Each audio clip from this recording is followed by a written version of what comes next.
This channel does not promote any violent, harmful, or illegal activities. All content provided by this channel is meant for an educational purpose only. দেখো শুভজিৎ, ভোটের আবহ এবং সেখানে vote প্রচার রীতিমতো তুঙ্গে চলছে। তার মধ্যে নেতাদের কুকথাও আমরা দেখতে পাচ্ছি। ঠিক আজ কার কথা বলছি? অভিজিৎ গঙ্গোপাধ্যায়ের কথা বলছি। এবার তার মুখেও কুকথা। মুখ্যমন্ত্রী অভিষেক বন্দ্যোপাধ্যায়কে বেনজির আক্রমণ করলেন তিনি। বিজেপি ক্ষমতায় এলে লক্ষ্মীর ভান্ডার বন্ধ করে দেবে। প্রচারে সরব হয়েছে তৃণমূল নেতৃত্ব। পাল্টা জবাব দিতে গিয়ে মমতা বন্দ্যোপাধ্যায় আর অভিষেক বন্দ্যোপাধ্যায়কে বাবা তুলে আক্রমণ করলেন তিনি। লক্ষ্মীর ভান্ডার কি মমতা অভিষেকের বাবার টাকা?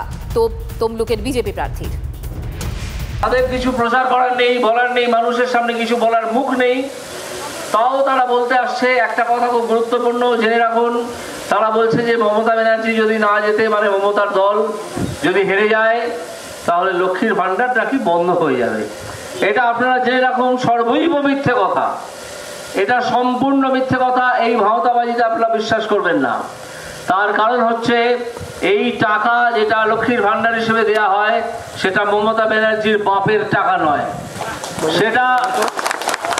সেটা আসে পশ্চিমবঙ্গ সরকারের কোষাগার থেকে। সেই টাকা মমতা ব্যানার্জির ভাইপোর বাপের টাকা নয়, সেটাও আসে পশ্চিমবঙ্গ সরকারের কোষাগার থেকে।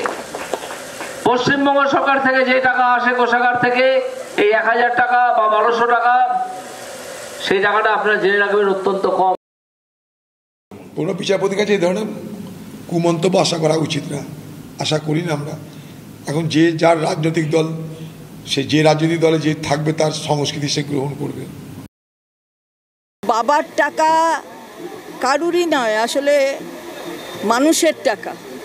মানুষ যদি বাবা হয় তাহলে বাবার টাকা, সেই বাবার টাকা মানুষের কাছে যাচ্ছে।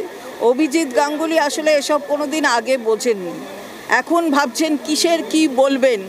সুতরাং মানুষ সেটা দেখছে। আমরা তমলুকের মানুষ, তারা সিদ্ধান্ত যা নেবেন সেটা ইতিমধ্যেই নিয়েছেন। এই ধরনের একটা মানুষের পক্ষে যে তারা সমর্থন জানাবেন না, সেটা একেবারে সেই সিদ্ধান্ত তারা ইতিমধ্যেই নিয়েছেন।